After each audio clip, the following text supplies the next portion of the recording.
Hi, I'm Dutch Thompson with MP3, Move Past Pain to Performance. And today I want to talk to you about the Mighty Psoas, what I think is one of the most amazing muscles in the human body. And here's a picture of it. So as you can see, this muscle does so much. It basically ties your upper body to your lower body to give you strength so you can run, sprint, jog, and so much more. So with this psoas, we can do some spinal rotation. It helps to assist in the golf game or anytime we need core integrity for core workouts or crunches or sit-ups. Such an important muscle. And as you can see, it's really weird. It attaches to your low lumbar spine, triangulates down through to the front of your body to become your hip flexors. So it enables this kind of stuff. But because of how it exists in our body, it can lead to all kinds of weird problems if we don't take care of it. Now think about the picture and what this muscle might do to you if it's over tight on one side or the other or the whole thing. So it may lead to a herniated disc. Look at how it's connected to the low lumbar spine. If it's over tight, it might start to pull your vertebrae down on top of one another to actually cause some neural sensation, horrible back pain, things like that. It can also go down into your legs and if compensated, might lead to muscular weakness, poor innervation, poor sensation in your feet or other parts of your legs. Such an important muscle, and this is why it's so important that you understand this muscle in your life today. So strategic because most of us are abusing this muscle really bad by doing this too much. This is the great danger to the psoas. If we sit down too often and we never stand and lengthen that muscle, it's actually getting shorter and shorter in your body. And if it gets short and then you stand up one day, it can lead to that horrendous back pain. It can lead to a tremendous amount of difficulty either standing up or sitting down because it's forgotten how to move.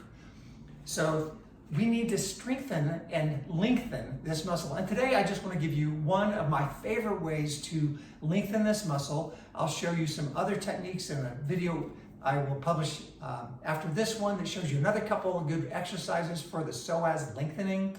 But in particular, I'm going to show you a stretch that I love. Now, this is very specific. I only advise people to do this one because it's so good. If you see other variations of it, you can do those. I just don't like them as much as this one for your psoas. Now here's what it looks like.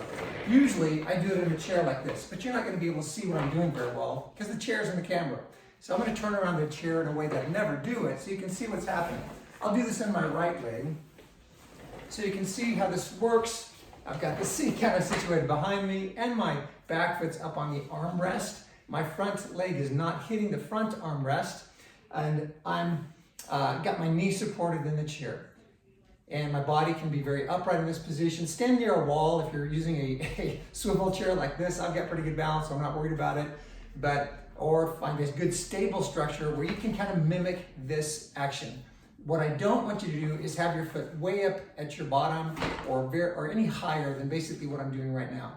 That's going to cause you to stretch your entire thigh, which I don't want for this stretch. This is more focused on the psoas. So with my leg in this position, I'm going to get into a little bit of a tensed position so I can feel already without doing anything, a little bit of tension there in my upper thigh psoas hip flexor.